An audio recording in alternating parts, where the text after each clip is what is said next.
मित्रों, हम कर रहे थे हमारा राजस्थान कक्षा 8।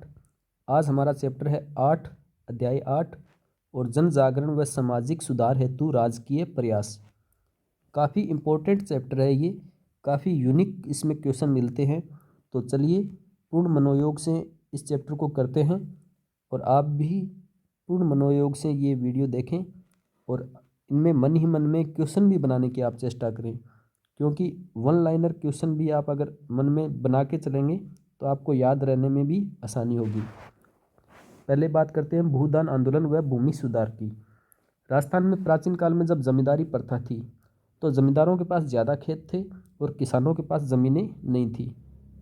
तो उस समय इस समस्या का हल ढूंढा था विनोबा भावे ने।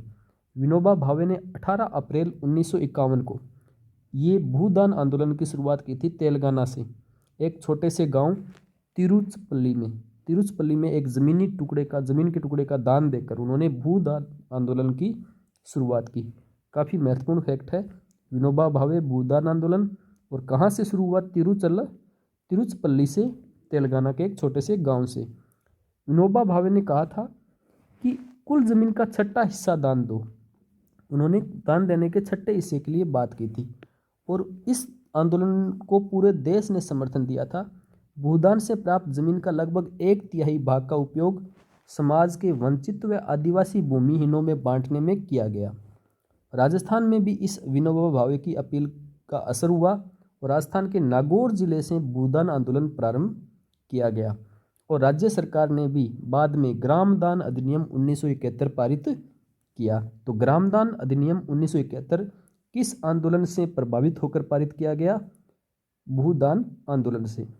राजस्थान की 75% जनसंख्या आज़ादी के समय कृषि कार्य में लीन थी। राज्य का आधे से ज़्यादा भाग आपको पता है रेगिस्तानी व सूखा है।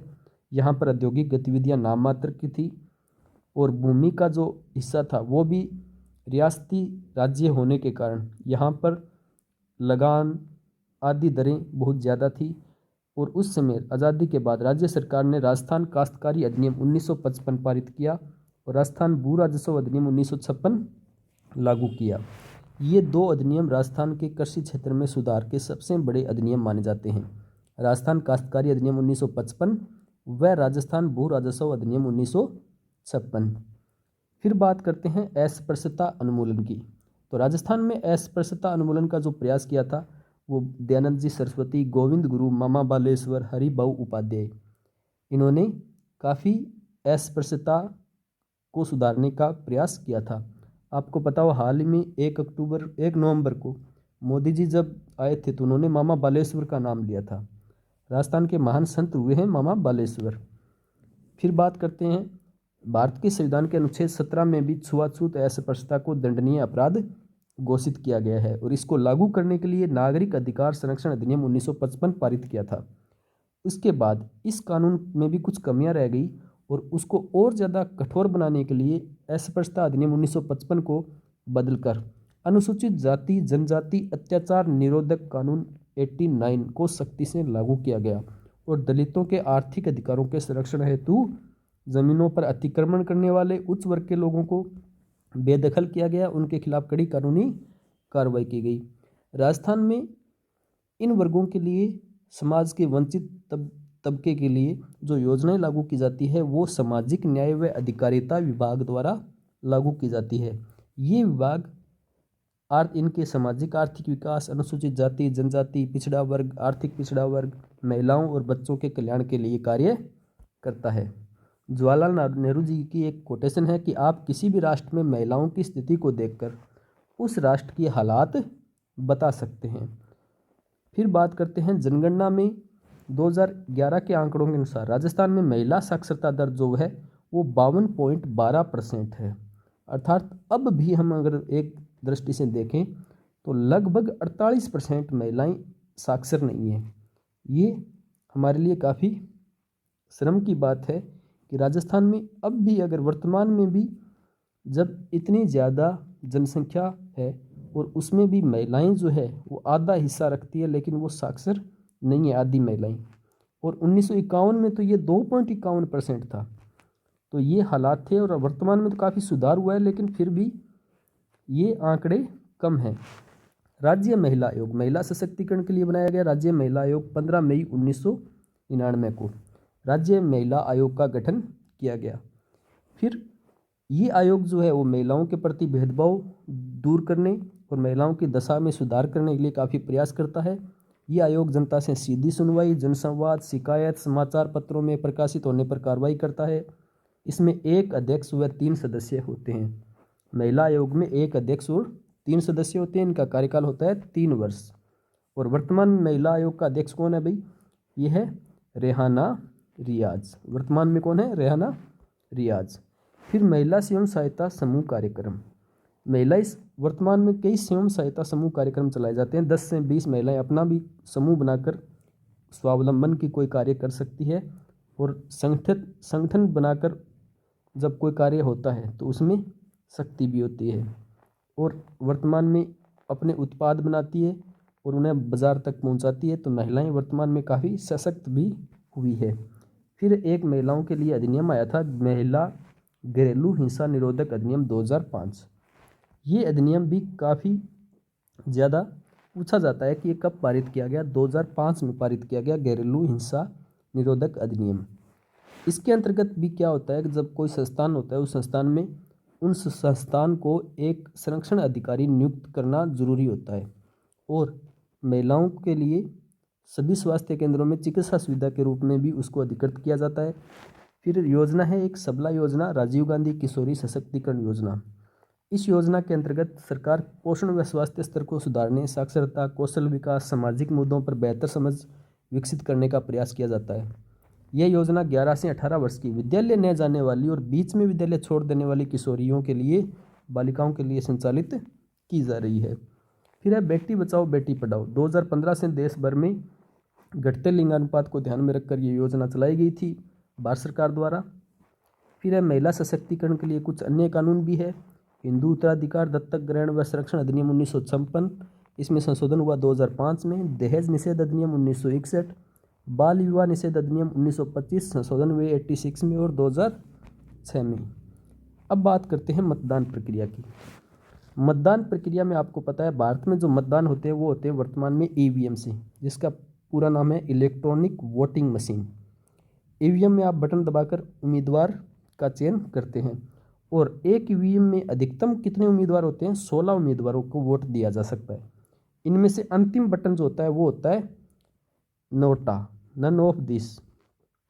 ठीक है, एक होता है नोटा का button, none of the above, इसकी फुल फॉर्म हो गई नन ऑफ द अबोव। फिर प्रत्येक मतदान केंद्र में एक जिला निर्वाचन अधिकारी कलेक्टर द्वारा एक मतदान दल का गठन किया जाता है, जिसमें होता है एक पीठासीन अधिकारी। जो प्रमुख पीठासीन अधिकारी होता है वही मतदान करवाता है और एक अमिट सही लगाते हैं। आप मतदान आपने सबने किया भी होगा। और ईवीएम में बटन दबाकर गुप्त रूप से अपना वोट डाला जाता है। आपको पता है मतदान हमेशा भारत में गुप्त होता है। जो आप लोकसभा और राज्यसभा और पंचायतों में मतदान करते हैं तो वो गुप्त मतदान होता है। और वर्तमान में ईवीएम की वैधता पर जब कुछ सवाल उठाए गए तो एक नई मशीन आई थी जिसका नाम है वीवीपैट। वीवीपैट का पूरा नाम है voter verifiable paper audit trial.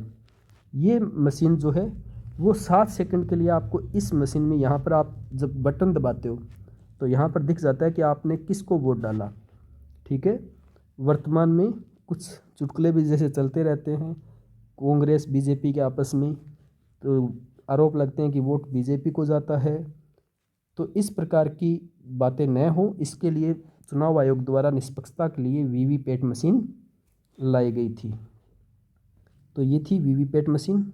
अब बात करते हैं सूचना के अधिकार कानून के लिए। एक स्वीप मशीन चलाया जाता है। स्वीप मशीन क्या होता है? सुव्यवस्थित मतदाता शिक्षा व निर्वाचन सहभागिता। इसका स्वीप मिशन का पूरा नाम है। ये निर्वाचन आयोग द्वारा चलाया जा रहा है। तो स्वीप मिशन का आप ध्यान रखना कि स्वीप मिशन किसके द्वारा चलाया जा रहा है? निर्वाचन आयोग द्वारा। इस कार्यक्रम के 2 मुख्य उद्देश्य हैं, सूचित मतदान और सूचित मतदान, निष्पक्ष व नीतिपरक मतदान, जागरूकता के साथ मतदान। अब है सूचना का अधिकार। सूचना का अधिकार राजस्थान से पारित किया गया था। सबसे पहले राजस्थान के राजसमंद जिले की भीम तहसील के देवडूंगरी गांव में मजदूरों और किसानों ने अपना रिकॉर्ड मांगा था हाजिरी का भुगतान रजिस्टर का। वो जब देने से मना किया तब सूचना का अधिकार की मांग उठी थी। सन 2000 में राजस्थान सूचना का अधिकार कानून बनाने वाला पहला राज्य बना था। ठीक है, राजस्थान सन 2000 में सूचना का अधिकार बनाने वाला पहला राज्य बना था और बाद में भारत सरकार ने भी सूचना का अधिकार अधिनियम 2005 पारित किया। तो आपको ये ध्यान रखना है कौन सा गांव था, ये गांव था देवडूंगरी गांव, जहां से सूचना का अधिकार कानून का जन्म होता है। फिर है निःशुल्क और अनिवार्य बाल शिक्षा का अधिकार अधिनियम। यह अधिनियम सन 2009 में बनाया गया। राजस्थान सरकार ने राजस्थान निःशुल्क व अनिवार्य बाल शिक्षा का अधिकार अधिनियम 2010 बनाया था, जो 1 अप्रैल 2011 में लागू हुआ। बहुत ही महत्वपूर्ण डेट है ये, एग्जाम में हमारा टॉपिक भी लगता है, इसलिए आपको ध्यान रखना है। हर एग्जाम में, रीट में, शिक्षक भर्तियों में ये टॉपिक लगता है। और इसमें जो प्रावधान है वो रखा गया 6 से 14 आयु वर्ग के बच्चों को निःशुल्क व अनिवार्य शिक्षा का प्रावधान, ताकि कोई भी बच्चा शिक्षा से वंचित न रहे। इसमें कमज़ोर व पिछड़े वर्गों के लिए 25% आरक्षण का भी प्रावधान है। फिर बात करते हैं इसके बदले में सरकारों को निजी स्कूलों को जो राशि भी दी जाती है। फिर है एक टॉपिक बाल अधिकार। 20 नवंबर 1989 को यूएन जनरल असेंबली ने, यूएन की आम महासभा ने बाल अधिकार समझौतों को पारित किया। बाल अधिकार समझौता ऐसा पहला अंतर्राष्ट्रीय समझौता है जो सभी बच्चों के नागरिक, सांस्कृतिक, सामाजिक, आर्थिक और राजनीतिक अधिकारों को मान्यता देता है। 89 के इस यूएन महासभा द्वारा जो पारित हुए बाल अधिकार समझौते, उसके प्रति भारत ने अपनी प्रतिबद्धता 1992 में प्रतिबद्धता व्यक्त की और बच्चों को जीने का अधिकार, सुरक्षा का अधिकार, विकास का अधिकार और सहभागिता का अधिकार प्रदान किया। फिर बात करते हैं चाइल्ड हेल्पलाइन की। तो चाइल्ड हेल्पलाइन का जो नंबर है वो है 1098। एक राजस्थान में है, राजस्थान संपर्क पोर्टल। इसे सितंबर 2019 में जन सामान्य की शिकायतों को निवारण करने के लिए बनाया गया। ये अभिनव प्रयास है और जन संपर्क पोर्टल का नंबर है 181। ये भी आपको ध्यान रखना है। यहाँ पर आप कोई भी अपनी शिकायत दर्ज करवा सकते हैं संपर्क पोर्टल के माध्यम से। फिर बात करते हैं साइबर सुरक्षा की। वर्तमान में जब सबके हाथों में इंटरनेट और मोबाइल है तो साइबर सुरक्षा के प्रति भी आपको जागरूक होना अनिवार्य हो जाता है। और साइबर हमलों के कुछ प्रकारों के नाम दे रखे हैं, वो देखते हैं। रैनसमवेयर, ये एक तरह का वायरस होता है जो अपराधी लोग जो करते हैं कंप्यूटर और सिस्टम पर हमला करके फाइलों को चुरा लेते हैं, जिसे कहा जाता है रैनसमवेयर। फिर मालवेयर होता है। मालवेयर एक कोई सॉफ्टवेयर होता है जो किसी भी फाइल या प्रोग्राम को नुकसान पहुंचाता है। ठीक है। फिर साइबर धोखाधड़ी क्या होती है? इलेक्ट्रॉनिक फ्रॉड, जैसे आपके व्हाट्सएप पर कोई मैसेज आ जाता है, आप उस पर क्लिक करते हो और आपके अकाउंट से पैसे साफ हो जाते हैं, तो वो होती है साइबर धोखाधड़ी। इसमें 2 तरीके होते हैं, एक तो इस कहा जाता है फिशिंग और एक कहा जाता है स्पूफिंग। स्पूफिंग, फिशिंग में क्या होता है, आपको ठगी करने का एक तरीका होता है। इसमें आपको कोई मेल भेजा जाता है या मैसेज भेजा जाता है, उससे आपके डाटा चुराए जाते हैं। जैसे क्रेडिट कार्ड के, नेट बैंकिंग की आपकी जानकारियाँ चुरा ली जाती है, तो वो तो आपको फंसाया जाता है, तो वो कहलाता है फिशिंग। एक होता है स्पूफिंग। स्पूफिंग में क्या होता है? स्पूफिंग किसी भी व्यक्ति, किसी वैध व्यवसायी, पड़ोसी या विश्वस्त होने के बहाने किसी अन्य की पहचान या व्यक्तिगत जानकारी प्राप्त करने का प्रयास करते हैं। और इससे बचने का एकमात्र उपाय जो है वो है साइबर सुरक्षा में क्या करना चाहिए आपको? एंटीवायरस सॉफ्टवेयर का उपयोग करना चाहिए। आप किसी भी को भी फ़ोन या ईमेल पर अपनी व्यक्तिगत जानकारियां न दें। पासवर्ड सेव न रखें। एटीएम व बैंक खातों से संबंधित धोखाधड़ी आपके साथ अगर हो जाती है तो तत्काल अपने एटीएम और इनको बंद कर दें और बैंक को सूचना दे दें। और आप अपनी शिकायत भी नेशनल साइबर क्राइम का एक ऑनलाइन पोर्टल है उस पर दर्ज करवा सकते हैं। तो ये था हमारा ये 8 नंबर का चैप्टर। इसमें जो महत्वपूर्ण चीज़ें थी वो हमने देख ली। चैप्टर थोड़ा बड़ा था इसलिए काफ़ी समय लग गया। अपने रीट की तैयारी को जारी रखिए। स्वाध्याय और सेल्फ स्टडी से बढ़कर कोई भी माध्यम नहीं है। कुछ लोग ये पूछ रहे थे कि टेस्ट सीरीज़ ज्वाइन करें या नहीं करें। एग्ज़ाम के 1-2-3 महीने जब रह जाते हैं तो टेस्ट सीरीज़ देने का कोई मतलब नहीं रह जाता है। आपने जो पहले से पढ़ा है वही बार बार रिवाइज करें, वही आपके लिए बेस्ट रहता है। और वन लाइनर फैक्ट के रूप में सब चीज़ें पढ़ें और ज़्यादा से ज़्यादा जोर दें रिवीजन पर। रिवीजन किसी भी सफलता का बेस्ट फॉर्मूला है। इसी के साथ धन्यवाद।